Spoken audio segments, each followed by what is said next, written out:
One of the reasons for that may be that the son-in-law of President Erdogan, who's also the finance and treasury minister here, Berat Albayrak, has said he will host a conference call with more than 1,000 global investors later in the week. That will be, no doubt, an interesting conversation, although it doesn't seem like he's going to be taking questions on that. Well, we've heard in the last couple of hours from President Erdogan himself. He's been addressing supporters in Ankara, the capital, talking about the idea that if you are to give up on investment possibilities as a Turkish business, if you're to start using foreign currencies, then you are essentially, in his words, giving in to the enemy. He called on his audience not only to boycott US electronic goods, but specifically to choose companies like Samsung over Apple, to potentially even use local cell phone manufacturers as a better option. He acknowledged there would be some short-term economic pain, but said those responsible for that would also face their own costs. He was very clearly referencing the United States there, and he talked about how sanctions on Turkey place them in a very, very long list of other countries around the world. Take a listen. It is clear that the economic issue is global. The United States has not only targeted our country, but it has economically targeted countries from China to Russia, from Iran to Europe, right next door, Canada. They've been targeted.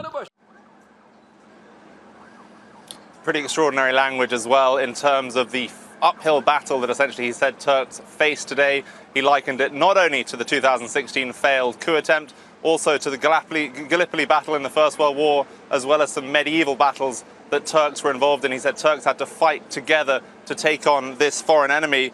God will help, he insisted, in terms of exports and production. But of course, as Michel knows very, very well here, oil as a major import for Turkey is something they cannot produce domestically. So that will be one of the major challenges that when it comes to buying in Turkish lira, guys. Willem, I don't know if you're aware, and I was so surprised to see this myself. In today's Wall Street Journal, they've translated an editorial by one of the leading French intellectuals in the world, Bernard-Henri Lévy, who says it's time to kick Turkey out of NATO.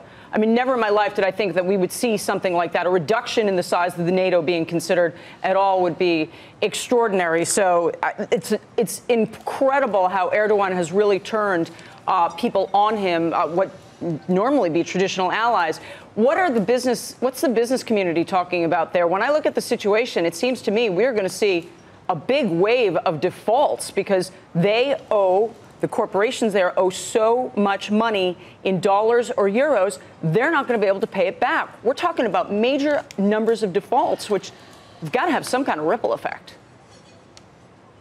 I mean, larger Turkish corporates, you're absolutely right. We're talking about tens, if not hundreds of billions of US dollars in foreign-held debt. That is going to be a challenge for the larger businesses. The smaller businesses, even though I've been talking to, though, they're very, very unhappy with the situation. They're going to see some of their import costs rise. Of course, that will impact their margins. And in terms of the blame game that we've heard from President Erdogan, here in Istanbul, at least the business owners I've talked to said they're not at all happy with this idea that the US is to blame for this. They say there are these underlying causes that have been going for a long time, and him trying to transition the blame to other people is just not something they find very credible.